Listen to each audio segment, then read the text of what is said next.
Today I'm taking the PDMAX MIG Welder. So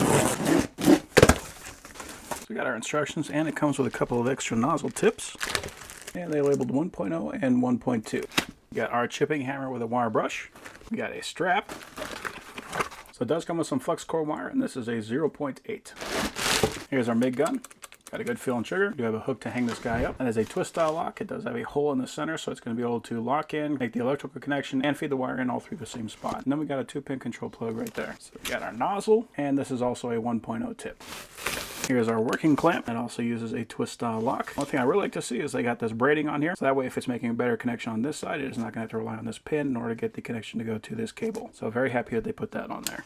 That's cool. So this also comes with a stinger. So if you prefer doing stick welding, maybe you just ran out of the MIG Flux-Cored wire, just to be able to get those welds done with this guy. Nice beefy welder. So we got our on-off switch on the back. We do have active cooling. It says that it's good for 100 and 220 volts. And we have our power ratings written right here. On the front we got our positive and we got our negative. We got our switch port. For our interface we got volts, we got amps. We got our selector for going from MIG to arc. On the side we got a nice open compartment for our wire. So let's check out our wheel.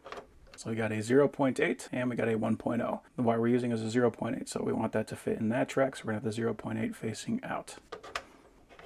We want the wire to go through this tube, so we want the spool to be going counterclockwise. So drop that guy on, put it all back together. So with this, I always recommend using some needle nose pliers, just because it's going to make it a lot easier to grab onto this wire and feed it through.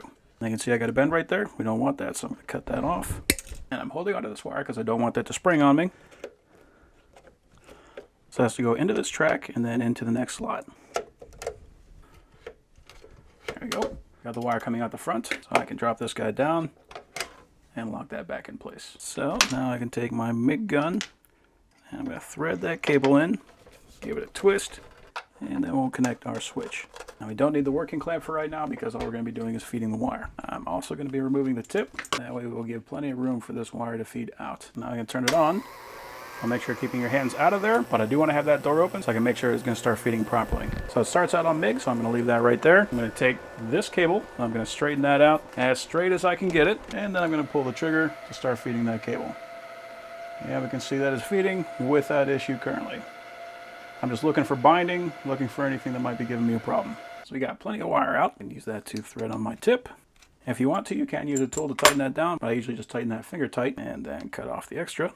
And then we can drop our nozzle back on. So that is ready to go. Okay, so I got some 1/8" plate. I'm going to try, what we're looking at, 90 amps.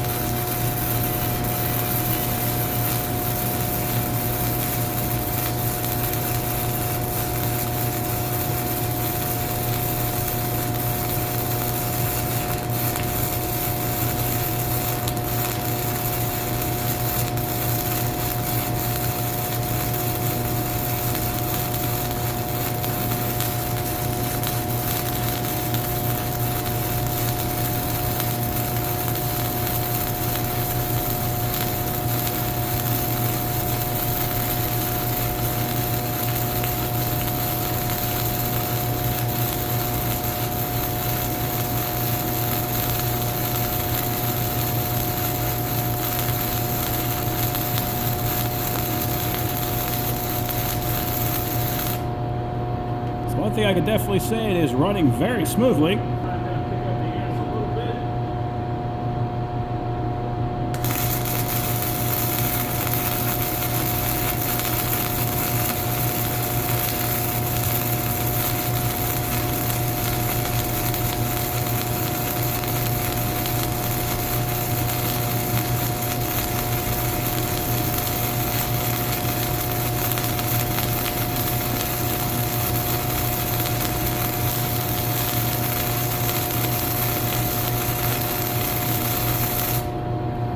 There's the difference between 90 and 105.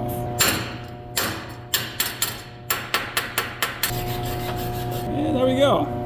So if nothing else, I can definitely hold some metal together. So the thing I can say I like most about this one right now that I can't say with a lot of other MIG welders, this one runs very consistently. I didn't have any problems with it starting and stopping. It wasn't like pop, pop, pop, anything like that. It was just a nice, smooth, buttery weld. So overall, that is a nice little welder.